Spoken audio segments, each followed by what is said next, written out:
Hey, beautiful people. I hope everyone is doing amazing. I just wanted to come and talk to y'all about something that's really important to me. Um, I have not been able to really make a video this past week because on the 25th and the 26th of last week, two people I have known since I was in middle school died. They weren't sick. Well, they were. They were sick. But the sickness is not something that's like cancer or, it's not something that is visible. It's a sickness inside. It's a pain, a darkness inside that takes you over. These two people were completely different people. Completely different in every way. One was a girl and one was one of the best men I've ever met in my entire life. And my friend was Katie, and she was wild, and she was beautiful, and if you were her friend, you felt like you were on top of the world because nothing could stop you. She made you feel like you were the only person in the world, and we went two separate ways. I lost my arm, and I don't think she could handle that. She wasn't really good with emotions. She wasn't good with feelings, and me and her had a falling out. We had tried to talk several times, and I started dating her cousin, which kind of made her mad, but I kept feeling like we would find each other, find our way to each other. We had went through so much together. We were in a group home together, and that was hard. We snuck out and walked the streets of Mayfield like wild childs, we did things we weren't supposed to, and I mean, she was, as somebody else that knew her quoted her, she was everybody's partner in crime, but she was real with me, and she told me things that she never told anybody that I will go to my grave keeping those secrets for her because they're not mine to tell. And nobody knew what pain she went through, what things made her the way she was. She might have been meaner than a snake, but she was sweet as she could be. I know that sounds completely crazy, but she had two beautiful daughters, and from what I understood, she was doing much better, but she died, from what they say, was an overdose. And I don't judge her. I don't judge anybody. She took too much, or she got in the wrong situation, or I don't know. I wasn't there. I don't judge her. But my other friend was Zachary, Dane, Fennel, and I knew him since I was in middle school, and he was one of the nicest people I'd ever met. When I lost my arm, he messaged me and prayed, asked if he could pray with me, and we prayed. And I mean, me and him had been friends off and on through the years. We are always friends, but he was one of these people that his depression would take him over and he would be gone. You wouldn't hear from him for months, even years at a time, and then he would pop back up and be like, "Hey sister, how are you doing?" And I talked to him a couple weeks ago, and the hardest thing to me was that I just talked to him a couple weeks ago. I told him I was trying to get a car, and we were working on getting a car, and he hadn't met my daughter yet, and that was something that I wanted him, because he's so good with kids. He never had kids of his own, but he loved his siblings. He had siblings that were a lot younger than him, and he loved his mom, and he loved God. That's the most important thing that I want to mention here, is that he knew the Bible from front to back. I mean, I could have a situation I was going through, and he would give me a Bible verse, and it wasn't always what I wanted, but it was what I needed. He taught me that no matter how far you stray away from God, you can always come back. And he taught me that as long as you try every day to be a good person and live your life right, that there would be a place for you, and I have no doubt in my mind that's where he's at. and he died of an overdose too. And I don't pretend like I don't understand, because I do. I do understand. My addiction started when I was just a kid, and I was put on medication when I was like 15. Well, started when I was 12, to be honest. Depression medicines and stuff like that. And growing up, I thought I had to have medicine in order to be normal. That's what I was taught in these places. And you know, I just needed to learn how to control my emotions. I wasn't able to control things, and I have OCD, full disclosure, obsessive compulsive disorder, and it is rough sometimes, because the symptoms of it are me lashing out because things aren't how I want them. Me not being able to sleep because I can't stop dwelling and thinking about things that I can't change. I don't sleep hardly ever. And when I finally feel exhausted, the sun's coming up and my kid's getting up, you know? And I have a lot of sleepless days because I live with a lot of pain. And before the wreck, I was put on Klonopin and Xanax and Adderall, all by the same doctor, all at the same time. And you know, that kind of started when I was in my teens, and it progressed all the way up until I was in my 20s, all the way up until I went in and out of jail and ruined relationships with people that I'll never get back, and ruined things that I can't change, you know. But I was addicted to those medications because they made me feel normal, or what I thought was normal, and I thought that I couldn't change it. It took a lot, I mean a lot, to get off of that medication, and honest to God, it was my sons. It was my sons that saved my life. And when I went through my divorce and all that, I was so depressed, and I lost my grandpa, and I lost my father-in-law, and I just wasn't myself. And I was also dealing with postpartum depression, like, so bad. And you know, things happen in life that you can't control, and you just need to learn to deal with it without having to take stuff. But sometimes you can't. Sometimes that itch in your head is like, oh, I just can't feel this no more, you know?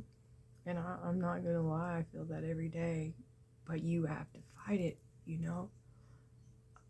You have to, because if not, you're gonna lose everything you've worked your whole life for. And I've lost everything, and I'm determined to never lose anything ever again. Therefore, I won't ever walk that path again. But what I want to say is doctors are just as guilty as creating addicts, because after I lost my arm, I was put on some serious pain medications, and they didn't even stop my pain. They didn't even come close. And I needed that for a long time. And what wound up happening was I become dependent, and the emotional pain that I was feeling, it was helping that, but not the physical pain. And I felt like, well, if at least I'm numb, at least I don't have to feel it, you know. But you still do. It's just a lie you tell yourself. You still feel it.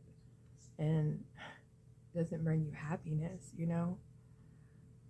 You have to get to the root of what it is, and you have to be real with yourself. I mean, there's no other way. You have to be real with yourself.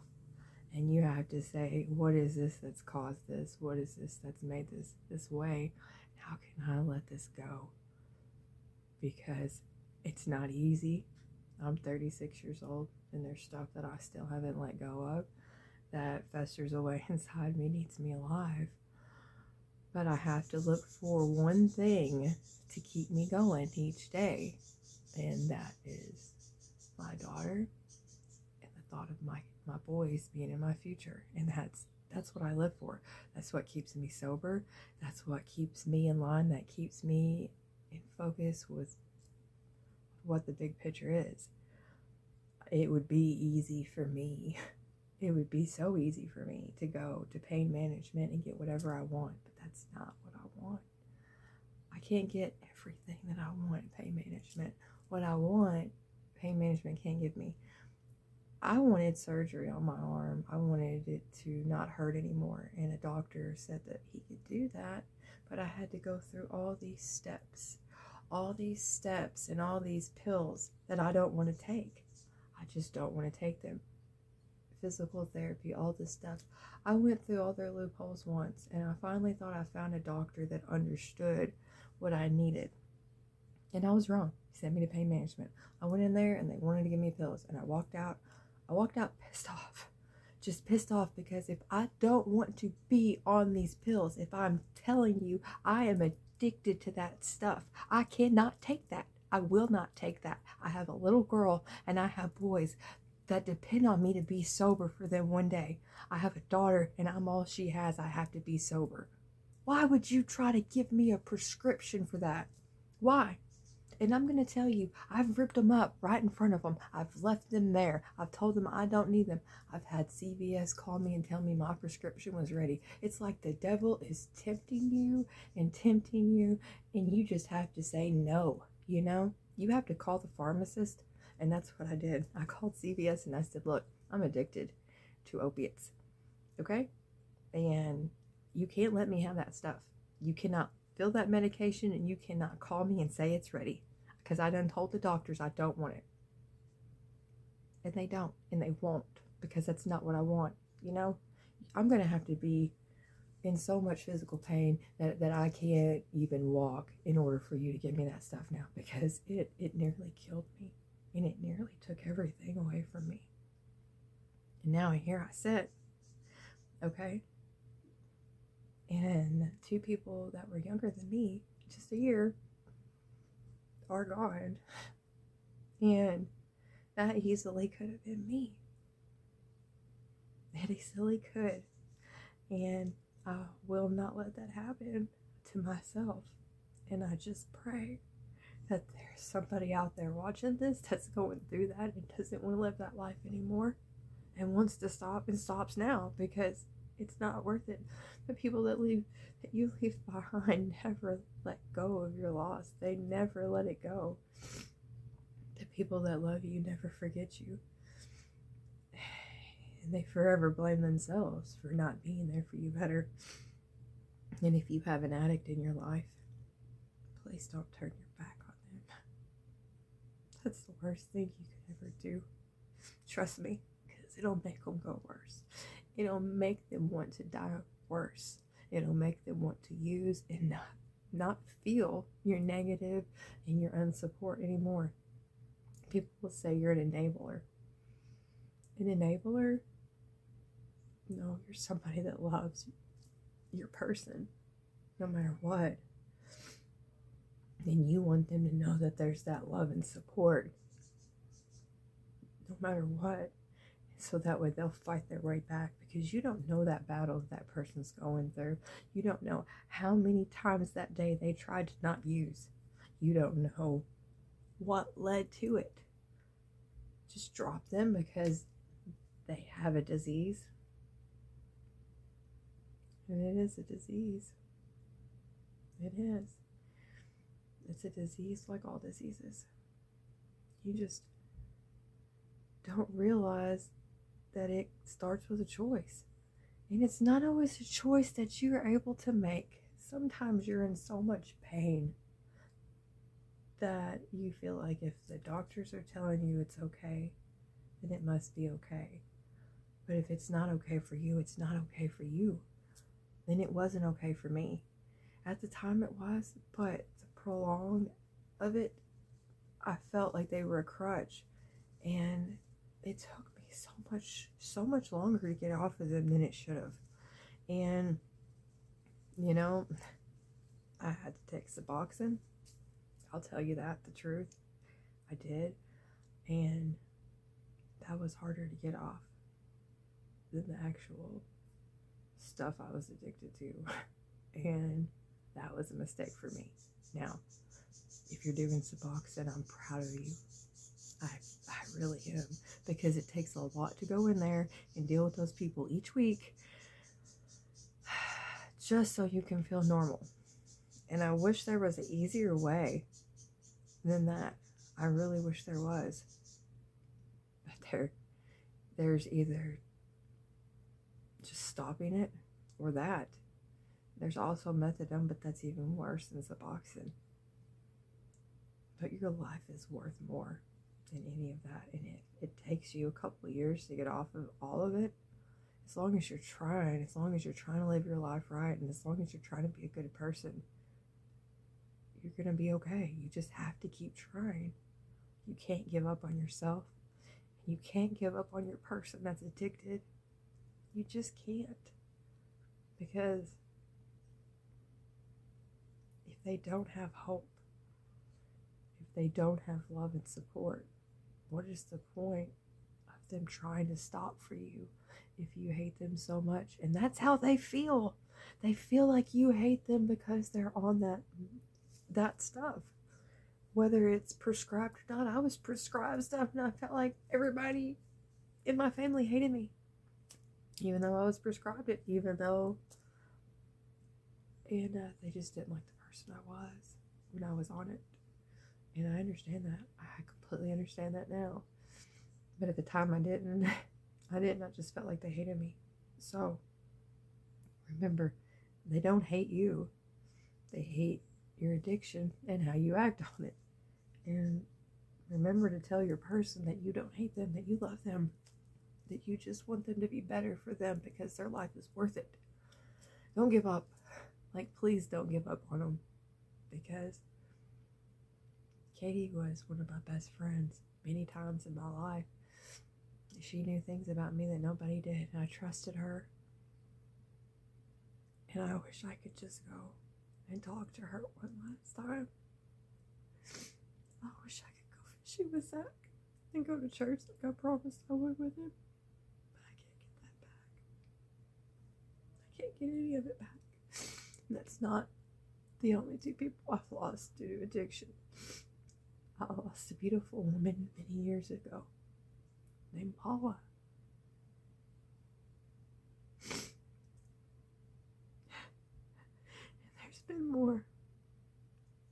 But I don't think I can keep talking about it. It's not worth it. Because the pain doesn't really stop. You still miss them forever. And if you do too much, you're not coming back. You're not. I love you all, and I want you to value your life no matter what is going on. If you have mental health problems, you're not alone. We all struggle with something. If you have depression, I do too. If you have anxiety, trust me, there's some days I can't even get out of my house. There's some days I can't get out of my bed. But I do eventually get up, and I do my day, even if I may not fix my hair, do my makeup, even if I cry all day. I still keep trying, and that's what matters. And if you want somebody to talk to, you can look me up on Facebook. I will be there, day or night. If you ever feel suicidal, just know that you can't go back. And know that there are people that love you, that you're worthy of this life, and that pain will pass. I don't know how many times I had felt like it was the end of the world. Like, I was in jail for 60-something days, and I didn't get to go to court, didn't get to see a lawyer, and I just thought it was the end of the world. I thought I was going to die in there. But that was probably 12, 15 years ago. Probably 15 years ago. But I remember feeling like I would never get out of there. There's been many moments where I felt like this was the worst moment in my life. I remember sitting behind the wheel of my car with my arm shredded and thinking, this is it. This is how I die. And I just remember praying to God to let me live so I could see my kids again. Nothing else mattered. And you would think that that would have kept me from going back, but it didn't. You know, now I am sober. I've been sober for years, and I'm not going back. You know, I'm all about making my body better. I'm all about my health, and I'm all about my mental health and my mental stability, and I'm all about knowing who I am and trying to fix what's wrong inside of me. I was a toxic person for a long time, and that was because of the pills and stuff I took. You know, and I'm sorry to anybody that I was ever toxic to during that time. I'm not that person anymore, though. And you can change. That's absolutely true. You can. Sometimes it takes traumatic things to make you change. It did for me. Losing my arm was probably the best thing that ever happened to me. And I know that's messed up saying that, but it made me realize how short life really is and how precious everything is. And that's a really big reason why I stopped also when I found out I was pregnant with my daughter. It was over. There was just no way I had something to live for. I couldn't make my head realize after the wreck that I would see my kids again. I felt like I was gonna die. I don't know. I had this irrational fear and this irrational thought that kept occurring in my head that I would never see them again. And that is a lot to do with my mental process and OCD and overthinking and obsessing and compulsive. It just,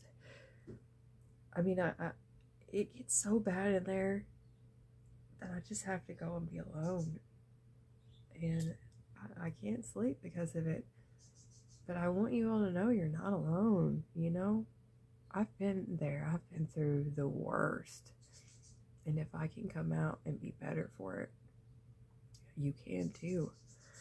So I just wanted to say, you know, this video is definitely dedicated to Catherine Sullivan and Zachary Fennel. And I mean, those two people, I'm forever changed because I knew them. And for knowing Zach, I'm a better person. That's the truth. Even through my worst moments, he always encouraged me to be better. Never judged me, never looked down on me, and always showed me nothing but love. And I'll never forget that.